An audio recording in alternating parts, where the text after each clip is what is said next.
devons vous informer puisque nous avons l'obligation de le faire. Messieurs, dames, bienvenue dans notre émission une fois de plus, Actu Politique. Actu Politique, la République démocratique du Congo, je vous informe, nous intéresse beaucoup. Puisque lorsque les choses ne marchent pas, il n'y aura rien. Le peuple d'abord, on est là, slogan, le peuple d'abord. Le peuple d'abord veut dire population atinda banana na kelasi batanga na ba condition o elongobani. Le peuple d'abord veut dire bana bakende na ba hôpitaux kozwa soin o elongobani.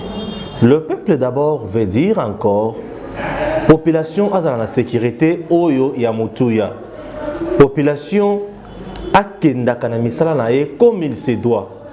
Le peuple d'abord, monsieur, dame, nambo kanabiso elingi diso sokolobake. Jeunesse ezali frappé na chômage et sengeli bazo misala.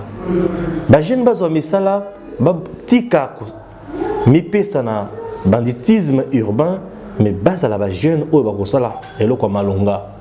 Le peuple d'abord elingi kolobake mboka esengeli etongama. Banzela ezala kitoko. Ba logements sociaux ezala ya malonga. Agriculture et ça les comme il se doit.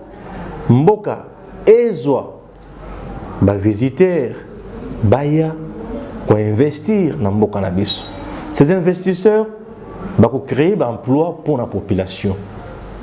Mboka esengeli et tombwama et ça la nyonso ya mutuya pour être makambo ezala kitoko.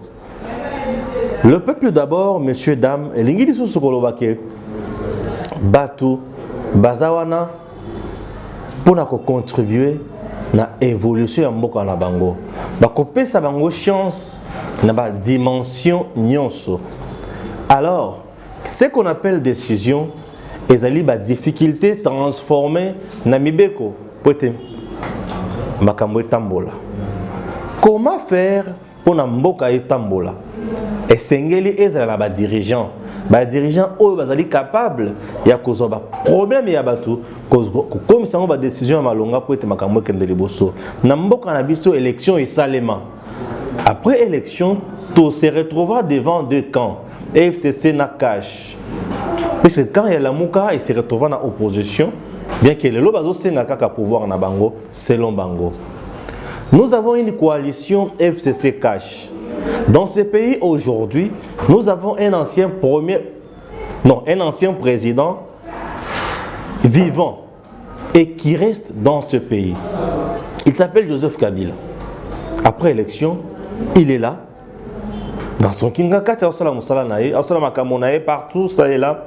Abimakana Kinshasa, Waki, Tamboli, Namitukanaï, Nabagarde, sans problème, sans qu'il soit inquiété. Maintenant, ils ont le comme ils ont tambolaté. Mboka na biso tambolaté. La rencontre Félix Tshisekedi et Joseph Kabila. Nini ezalaki au menu ya makambo na bango. Li solo na bango ezalaki pona nini. Le gouvernement aujourd'hui ne marche pas. Les frais de fonctionnement du ministère rebellé ezaté. Dans le but ezaté.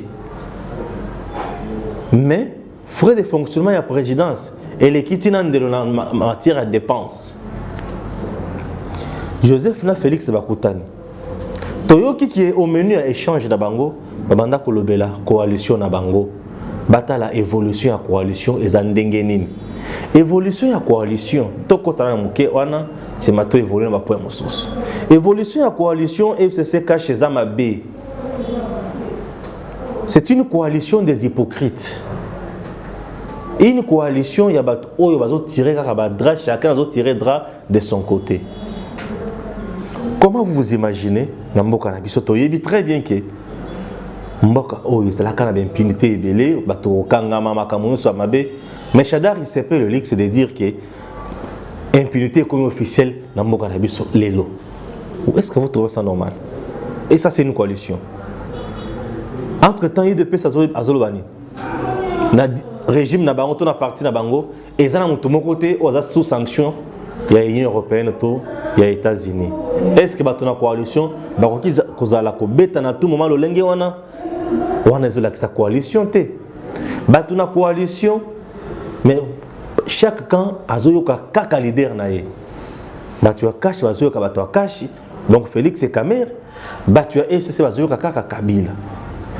Alors le pays aujourd'hui est pris en otage par ces deux personnes, Joseph Kabila et Félix Tshisekedi. On est en otage et rien ne marche. Na mutaki koloba ke ba jeune bazala posa ya misala batu ba ko investir ndenge na mboka na biso puisque ba investisseur bazoya te ba jeune ba ko misala ndenge nini ba jeune ba ko misala ndenge nini banda Félix anoma na SNCC to na Jekamine batu na ba ni misala te. Ça prouve à suffisance que les a passé. Na niveau ya kingakati soki na niveau ya nsele poso na lebira ya kingakati bato baroboye tant bakutana ki bango mibale bato musu balobi esengeli basala partage ya ba entreprise bayeba ke nani akozwa nini na vanda pe muke wana ba entreprise publique oyo et comment ba canard boité, c'est-à-dire quoi ba système ba parti politique ya ba militant na bango bato na bango bayaka na ba entreprise sur recommandation et au finish, ba parti politique ou comment ba boutique na bango commercial, ça laisse à désirer. Pourquoi? Puisqu'à ce moment-là, il n'y aura pas efficacité, il n'y aura pas une gestion rationnelle. Et que là-bas, ceux qui basali kara buzoba, ba ko contribuer kana buzoba wana ba ko sunga kana buzoba wana, on doit mon côté à koluka longola. O ko longola mutu wana ndeni ce que ça cote par et ba to FCC to ya cash. Et ces gens-là ne seront pas bien contrôlés. Le principe de la méritocratie est comme il passe dans le cannabis. Pourtant, on va aller au Kabola kak. FCC a joué belé, kacha kozwaka moké pour bazaka moké. Alors le privé, bato bazala parti politique té. Mais bazana savoir, bazana connaissance, bazana expertise pour na entreprise na biso eto mama kende liboso. Bango bazana droit dans chapitre té. Pour na mboka na biso bisika bato nyonso bakota rezaka na la police mais na armée. Mais appel à candidature na ba entreprise mususu yo si yo kana mboka na biso yo o basali communiquer DGDA zo engagé bato o basali communiquer o SNCC zo engagé bato te ezaka ndeko ya lekia pire petit ya likango ya pour cela appelle ba kozebele basala makango ebele bato na bango o bakota ka kuna mais au finish c'est le pays qui perd bato na mbale bakotanaki. Est-ce que Basola qui est sur ce macamon ou est allé voyager à Félix? Parce qu'il a voyagé presque dans beaucoup de pays. Côté Ake, Batu ou ya côté na bango na ba voyage nyon soana. Est-ce que Kabila est pour Félix a réussi à Bambo Kebele? Est-ce que dans tout ça Kabila est pour? Et ceux qui a pour te a kondimato a kondimate. Tant Kuboya qui perd et qui gagne? C'est le pays qui perd, mais bango va gagner pour bazala bambongo ebele. Kabila rencontre Naena Félix. Il faut qu'ils aient toujours deux ans. Est-ce que Félix va faire les rapports à Kabila ou c'est comment? Rencontre Félix et Kabila. Un rapport sur la gestion. Rapport sur la gestion. On peut dire ça ainsi. Toutefois, les racontes na kanaïma comme se décantent facilement. C'est-à-dire que à ABC Mokonzi, là qu'on a bloqué, na dossier tel. Na salanine. C'est ça, n'est-ce pas? Non? Est-ce qu'on peut dire dans ce sens-là? Les racontes na cité à Oya. Pour la nomination premier ministre des consorts. Et qui n'a pas comme bango. FCC cache Joseph Kabila et Félix libérer le pays. Pour libérer Mboka et avancer. Le pays est pris en otage par ces deux personnes. Va libérer Mboka. Je dis le gouvernement ne fonctionne pas. L'argent ne circule pas. Et le petit peuple va vous aller. Batutan bazozela misale banda ba engagé batu misale banda malonga ba fictif ba longola bango mais basala réajustement ya ba salaire ya bato nyonso mais bato bango bazokuta na mibale so bango bakuta baseka kaka baseka ba congolais to bazoseka isengo na bango oui puisque bango lelo baza bien mais ba congolais bango baza dit ko diriger. Un congolais c'est quelqu'un qui vit dans la misère la plus aiguë. Congolais ozolo mokana tongo à De Philippe na soir à Kimi Kolomap les parents a combien? 300 francs. Vous trouvez ça normal? Au moment où il y a travail social, parce qu'on a toujours parlé du social. Rencontre la baléwana. Est-ce que le social est pas congolais? Ils en ont 4 pour éviter. Puisque social pour bon, et c'est les gestions à la normale. Mais comment les gestions à la normale? Bah c'est bloqué à tout moment. Où il y a bloqué au retour, où il y a freiné au retour, où il y a freiné au retour. Oui, ils ont dépendre sur le plan politique. Et ça bénéfique na bangomi balé. Voilà to comme en 2023 bah tu as Joseph Barlobanine. To tikela ki e bonga, bomona échoué. Biso on peut savoir sous chance to tombola e bonga oyo, to tombola mboka. Social ba congolais dans la passe. Ba congolais ba souffrir. Bandeko. Rencontre Joseph na Félix. Na Tuni, ezali ponako. Félix ça le rapport à Kabila. La gestion nae to ils a pas décanter situation de blocage dans mboka ba congolais va souffrir ba to ba la mokana tomba obeta makolo ba distance à milai pour le transport à malonga ezate banzela pe malonga ezate nzile zala ka moko be makabato de centre ville de l'aéroport. Comment vous trouvez mboka ya modèle 1 province, capitale, il y a modèle 1. Ailleurs, c'est pas ça. Le pays va très mal. Rencontre Joseph Kabila. Solution mon côté Ezozala. Bakuta ni pe mingi. Joseph a dans la ville presque à tout moment. Alors, Zakaning, tant qu'il est dans la ville à tout moment. Il a un bureau côté ce qui est GLM. Bakuta na kuna te facilement basololi. Il faut bango bakuta na kaka pour situation changer. Donc mukolo Joseph Arlobake na kuta na Félix c'était mboko côté na crise. C'est là où nous t'en. Mukolo Félix Joseph Arlobake na kuta na été mboko côté na crise. Mukolo Arlobake na lungwe na ngana ke voyage mboko côté na chômage. Ceux qui ont le bic est beau futa batute mboko futa mate. Tout ba bongo. Et ça la passe mingi. Il y a des personnalités où les lots, bateau comme tout na mingi.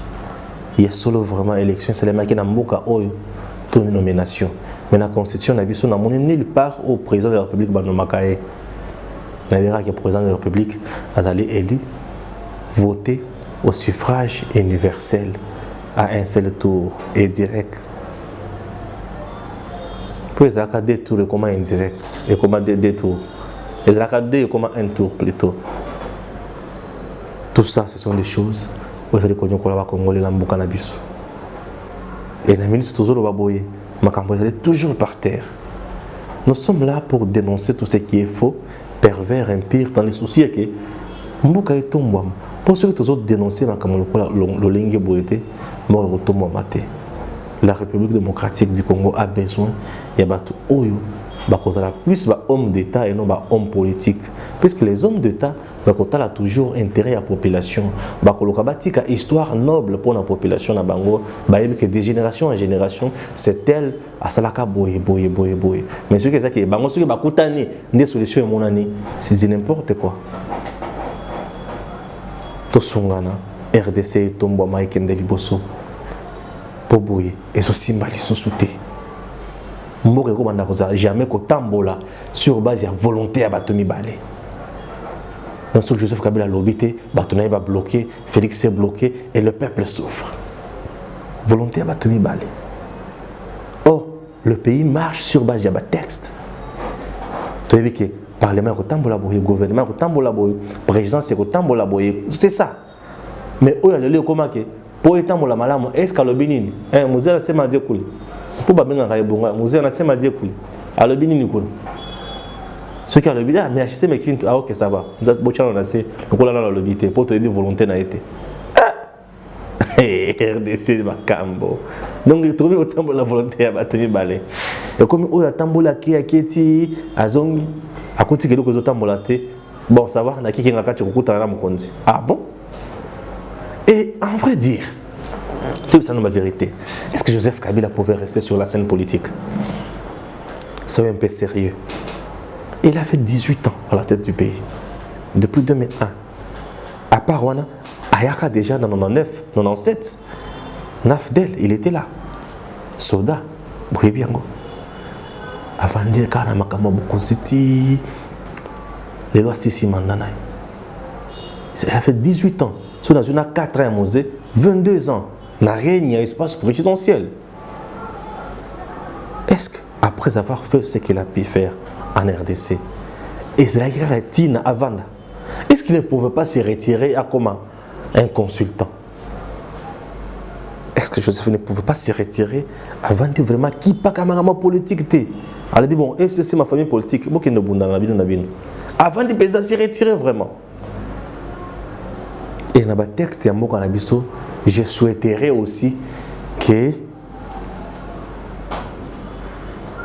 les députés nationaux proposer le Parlement. Mais au Baza, on a limité pour Baza Batunaye. On a le côté, on a le côté, on a le côté, on a une boîte à résonance, on a un salaire. On a un salaire, rien. Dans la situation, on a zone de comme Matsanga Estoma. On se le côté. Parlement bandé zongo et salinine. Boy psanga salinine. Mais bah fout chaque mois. Ah ça c'est la bourgeoisie. De ces abattoirs somme. Bah ça rien. Rien. À part mon député qui n'a pas Félix Gaza inconscient. Et là on se bosse les années. C'est compliqué. Donc Parlement est tout conscient barozala. Pour bino en tout cas nandimi na binoté. Nemboza na kuto na zakuto na l'espoir ata mukete nemboza wana. Na bino mo boyibi ke bwana loté. Alors vous va na kabulia mbongo bosoma mituka bobala basini ba bisato ça va vous aider aussi. C'est la vie.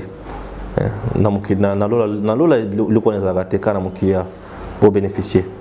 Alors les anciens chefs d'État élus aussi va ajouter le point, c'est important. Une fois terminé leur mandat, attirer le sénateur à vie avant de n'andako. Ni parti politique, ni le côté. Ça peut aussi nous aider. Puis le sénateur à vie, Barobandako Foutaye, Arozalabagarde, Panaye, avant de côté pension, il y a des belles sénateur à vie, en même temps consultant. Pour y aboyer, et aux la question qui a longue, pour nous, toujours à l'actualité, à la une, na tripoté biloko, na créé Makambo, na sala biloko nanga. C'est ce qui se passe aujourd'hui.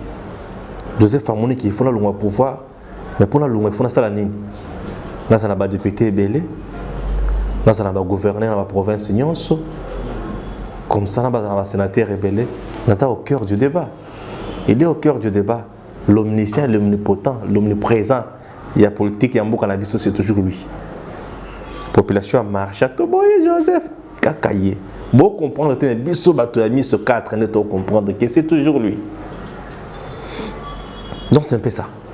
Alors, Mboka jamais kotambola l'intérêt ton conscience ka batomi balé. Donc bango ce qui ba lobby iyonde. Ce qui moko na bango boy bakamo bloqué. 5 ans eza awata. C'est ba kutana belé. Pour n'année moko ba kutani combien? Bakutani belé. Nous sommes tous éviter. Bakutani penza. Ah. Au schéma au yangote. Schéma au yangote. Au schéma au bandeko za yangote. Schéma za yangote. Il faut trouver schéma normal. Il fallait qu'il AP mappé normal. Akumara consultant. Donc un ancien chef d'État élu, il faut comme un sénateur à vie, c'est bien. Toi ajouter avant d'ananda ko alongo na parti politique na ba recommande à ça droit biloko nyo so wanate à se retirer totalement et ça nous fera du bien. À coup face à la terre, puisqu'un sénateur revient au Zambongo chaque mois. Tiliwanaye, ça peut être aussi utile. Abonnez-vous nombreux. Vous allez toujours wana pour songa. Et que vous allez pour être toujours wana pour faire l'analyse. Dans ma cambo, vous allez cotambo lambuka na biso.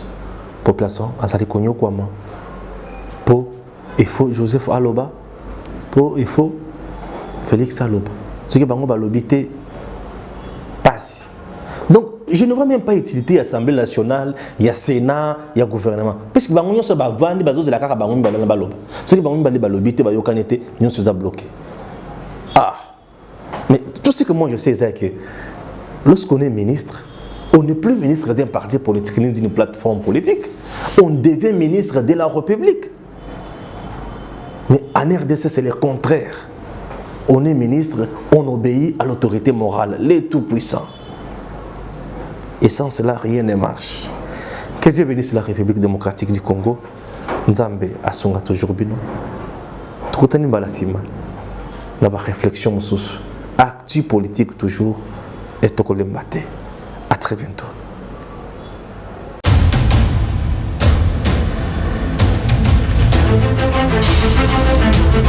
Audio Jungle.